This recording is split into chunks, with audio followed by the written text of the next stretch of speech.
Assalamualaikum warahmatullahi wabarakatuh. Bismillahirrahmanirrahim. Alhamdulillahirabbil alamin wassalatu wassalamu ala asrafil anbiya'i wal mursalin wa ala alihi wa ashabihi ajma'in. Rabbi shrahli sadri wa yassirli amri wahlul 'uqdatam min lisani yafqahu qawli, amma ba'du. Dalam kesempatan ini saya ingin memberikan tanggapan kepada Ustadz Adi Hidayat yang telah melakukan kajian terhadap kitab karya Kiai Haji Hasyim Asy'ari yang merupakan pendiri Nahdlatul Ulama. Di dalam kajian-kajian yang dilakukan oleh Ustadz Adi Hidayat, saya melihat banyak sekali distorsi-distorsi, pemotongan-pemotongan redaksi, dan ketidakjujuran, ketidakobjektifan di dalam mengkaji kitab tersebut. Maka pada kesempatan kali ini saya ingin mengkaji ulang dan menunjukkan di mana saja pemotongan-pemotongan dan juga ketidakobjektifan Ustadz Adi Hidayat dalam mengkaji kitab ini. Saya tidak ingin ada kebohongan yang mengatasnamakan Kiai Haji Hasyim Asy'ari. Bismillahirrahmanirrahim. Faslun fi bayani tamassuki ahli Jawa bimadhabi ahli sunnah wal jamaah. Fasal ini menjelaskan tentang ahli Jawa, penduduk Jawa yang berpedoman teguh dengan madhab ahli sunnah wal jamaah. Wa bayani ibtida'i dhuhuril bid'ah wa intisariha fi ardi Jawa. Dan fasal ini akan menjelaskan awal mula munculnya bid'ah-bid'ah serta tersebarnya bid'ah tersebut di bumi Jawa. Wa bayani anwa'il mubtadi'in al-mawjudin fi hadza zaman, dan akan menjelaskan macam-macamnya ahli-ahli bid'ah yang muncul dan ada di zaman ini.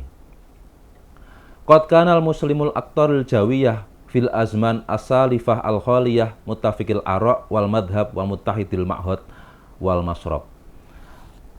Orang-orang Islam di tanah Jawa itu pada zaman-zaman yang telah lampau mereka sepakat dalam sebuah pendapat-pendapat keagamaan.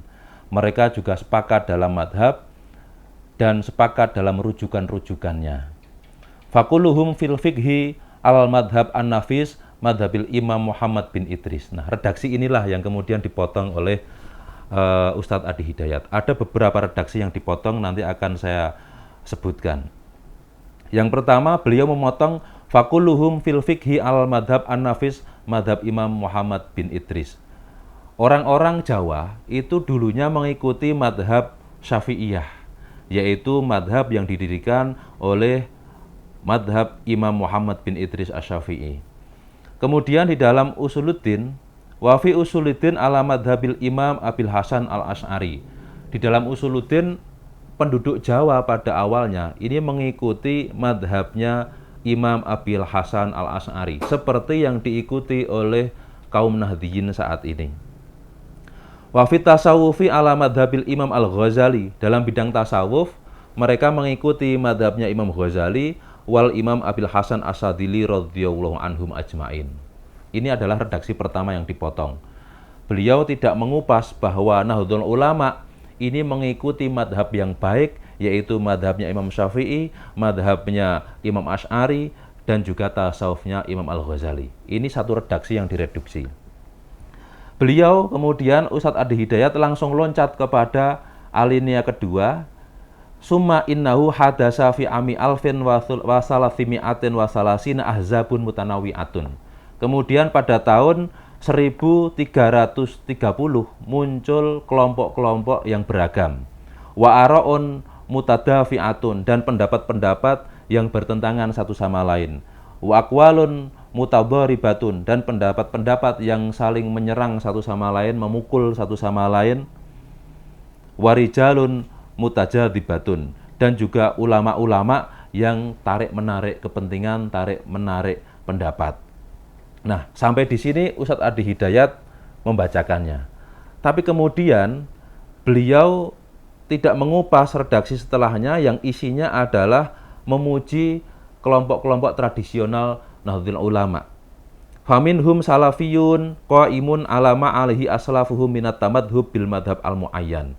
Di antara kelompok yang ada adalah ulama-ulama salafiyun. Nah, salafiyun di sini bukan kemudian salafi wahabi, bukan. Melainkan kaum tradisional yang masih konsisten mengikuti madhab tertentu. Watamasuk bil kutub al-mu'tabaroh al-mutadawilah, dan berpedoman teguh dengan kitab-kitab kuning, yaitu kitab-kitab yang mu'tabaroh, yang otoritatif, yang dipandang, al-mutadawilah, yang banyak tersebar di masyarakat. Wa mahabbati ahlil baiti wal auliya wasolihin, dan kecintaan mereka kepada ahlul bait, para wali dan orang-orang soleh. Wa tabaruk bihim ahya'an wa amwatan, dan mengambil berkah dari mereka, baik mereka yang masih hidup ataupun yang telah mati. Wa ziyaratil kuburi, dan ziarah kubur. Wa talqinil mayyiti wa shadaqah anhu, dan mentalkin mayit, mensedekahi mayit. Wa atiqati syafaat wa nafid du'a wa tawasul wa hirdalika. Nah, ini redaksi kedua yang dipotong oleh Ustadz Adi Hidayat. Distorsi dan reduksi yang nomor 2 yang dilakukan oleh Ustadz Adi Hidayat adalah terkait dengan redaksi wa minhum firqatun yattabi'una ra'ya Muhammad Abduh wa Rasyid Ridha wa ya'khuduna min bid'ati Muhammad bin Abdul Wahhab An-Najdi. Redaksi ini tidak dibaca, padahal ini sangat penting sekali. Bahwa di antara kelompok-kelompok yang muncul di Nusantara ini adalah kelompok yang mengikuti pandangannya Muhammad bin Abdul Wahhab dan Rasyid Ridha. Ini adalah kelompok-kelompok modernis. Nah, Mbah Hasyim Asy'ari tidak mengkritik Muhammad Abduh, tidak mengkritik Rasyid Ridha, tetapi Mbah Hasyim Asy'ari melakukan kritik kepada kelompok ini karena kelompok ini mengambil pendapat-pendapat dari kelompok Wahabi. Wa ya'khuduna min bid'ati Muhammad bin Abdul Wahhab. Mereka mengambil bid'ahnya Muhammad bin Abdul Wahhab yang sering mengkafirkan sesama kaum muslim, yang sering membid'ahkan sesama kaum muslim. Mereka juga mengambil wa Ahmad bin Taimiyah wa Tilmidhihi Ibnul Qayyim al-Jauziyah wa Ibnu Abdul Hadi. Mereka mengambil pendapat-pendapat dari Ibnu Taimiyah dan juga Ibnul Qayyim al-Jauziyah. Faharramu ma ajma' al-muslimun ala nadbihi. Mereka mengharamkan sesuatu yang disepakati oleh orang-orang Islam atas kesunahannya. Wa huwa as-safar li ziyarati kubri Rasulillah sallallahu alaihi wasallam, yaitu ziarah ke kuburan Rasulullah sallallahu alaihi wasallam. Wa khalafuhum fima dzukira wa ghairihi, dan mereka berbeda pendapat terkait dengan persoalan ini dan persoalan yang lainnya. Qala Ibnu Taimiyah fi fatawihi. Ibnu Taimiyah di dalam fatwa-fatwanya atau di dalam kitab Fatwa Ibnu Taimiyah mengatakan, wa idza safara li i'tiqadihi annaha ay ziyarata kubrin Nabi sallallahu alaihi wasallam ta'atun kana dzalika muharraman bi ijma'il muslimin. Ibnu Taimiyah berpendapat bahwa jika orang Islam pergi ziarah ke kuburan Nabi dengan beriktikad bahwa itu merupakan perbuatan taat, maka menurut Ibnu Taimiyah hal itu diharamkan. Fasara at-tahrim minal amri al-maktubeh, dan keharamannya ini termasuk perkara yang pasti. Tetapi pendapat Ibnu Taimiyah dan juga pendapat Muhammad bin Abdul Wahhab, kelompok-kelompok Wahabi Salafi ini dikritik oleh ulama lain.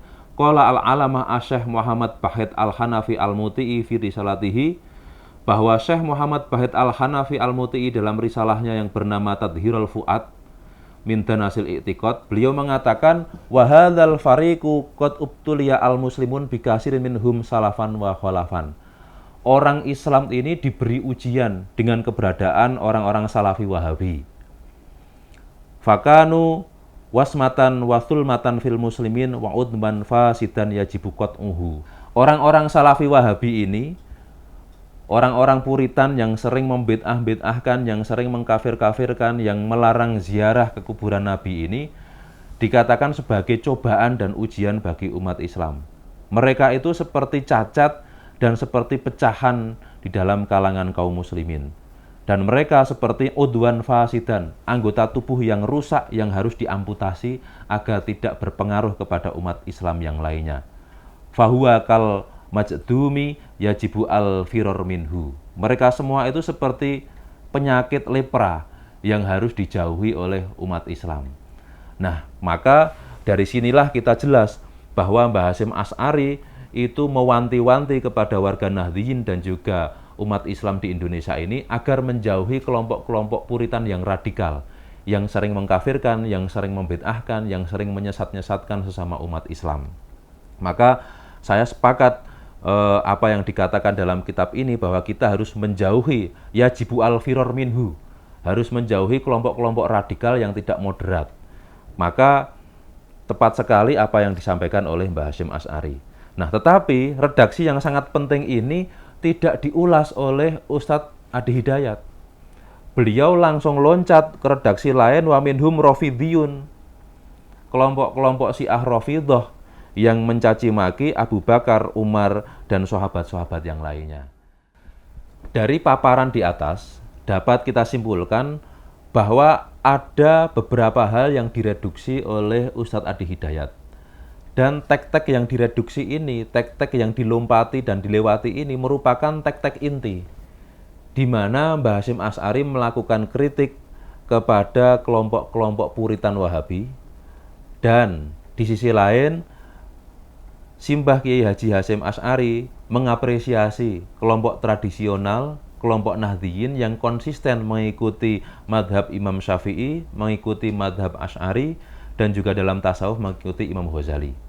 Di sisi lain, Mbah Hasyim Asy'ari juga mengapresiasi kelompok-kelompok Salafi tradisional NU, bukan Salafi Wahabi, yang masih konsisten kepada rujukan kitab-kitab kuning, yaitu Bil Kutub Al-Mu'tabaroh Al-Mutadawilah. Oleh karena itu, saya menghimbau dan juga mengajak saudara Ustadz Adi Hidayat untuk objektif dalam mengkaji kitab karya Kiai Haji Hasyim Asy'ari. Mungkin demikian yang bisa kami sampaikan, bahwa NU dan Muhammadiyah tidak perlu dibentur-benturkan, kita semua adalah saudara, tapi mohon untuk mengkaji karya Kiai Haji Hasyim Asy'ari, saya harus mengajak Anda semuanya untuk objektif dalam mengkajinya, tidak memotong-motong, tidak mereduksi, dan lain sebagainya. Terima kasih. Wal-afu minkum. Wassalamualaikum warahmatullahi wabarakatuh. Bismillahirrahmanirrahim. Faslun. Satu pembahasan. Fi bayani tamassuki ahli Jawa bi madhhabi ahli sunnah wal jamaah, yang menerangkan tentang berpegang teguhnya penduduk Jawa pada ajaran Ahlus Sunnah wal Jamaah. Jadi beliau ingin menerangkan bahwa penduduk Jawa itu semuanya, sejak beliau hidup dan menulis kitab ini, itu semuanya Ahlus Sunnah wal Jamaah. Jelas? Teruskan dulu. Wa bayan ibtida'i zuhuril bid'ah wa intisyariha fi ardi Jawa. Dan akan menerangkan awal kemunculan bid'ah di tanah Jawa.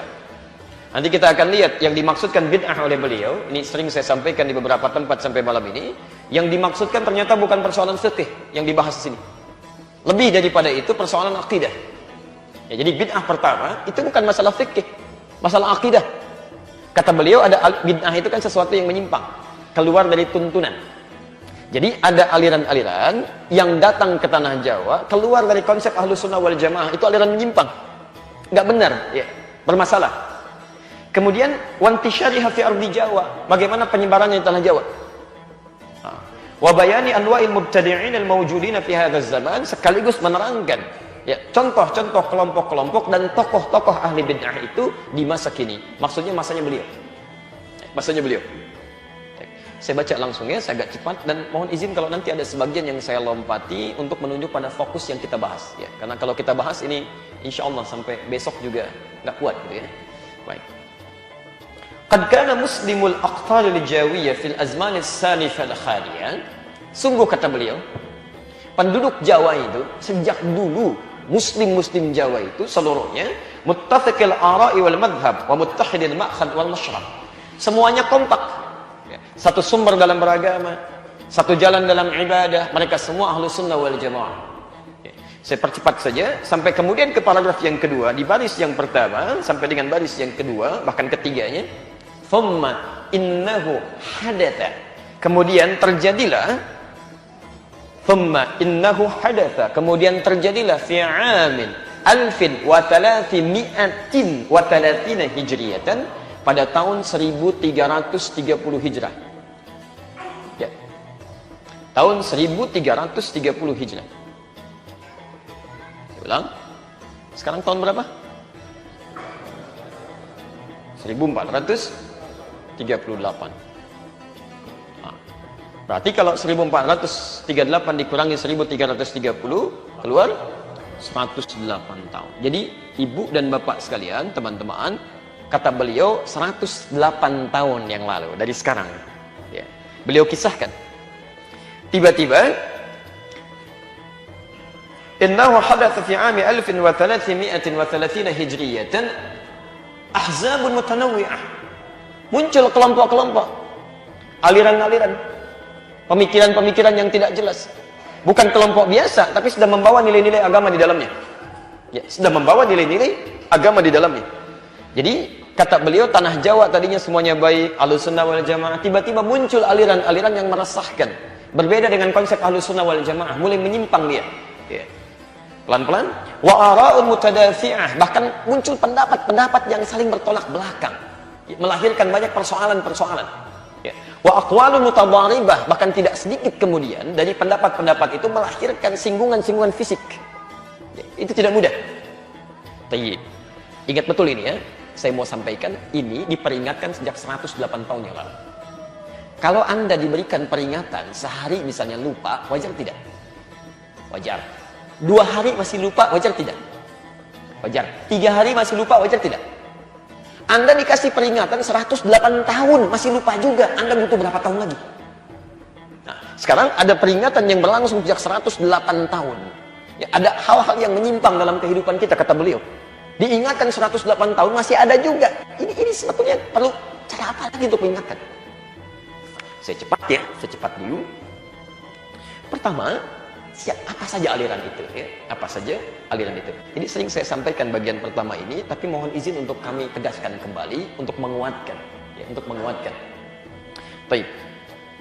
Di halaman ke-10 ya, paragraf yang ketiga, baris 1 sampai dengan 3. Kalau Anda menghitung langsung paragrafnya bisa yang kedua, tapi kalau pecah bisa yang ketiga. Baris 1 sampai 3, posisi paling kanan sebelah bawah.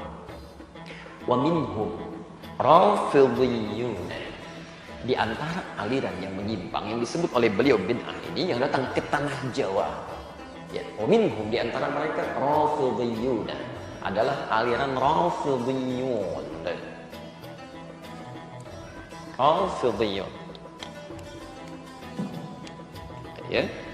1 rafidhiyyun. Kita turunkan katanya sehingga dipahami betul ya. Saya tidak terlalu senang kalau Anda menghafal sesuatu tapi tidak paham isinya. Ya. Rafidh ini menunjuk pada orang. Asalnya dari kata rafadha, yang menolak dengan keras. Ya. Bukan sekedar menolak, tapi kadang-kadang ada celak di situ. Ada amarah di situ. Itu rafadha namanya. Rafud, anak arfud, saya nolak nih, gak bisa. Sambil mengecam, bisa. Itu rafadha.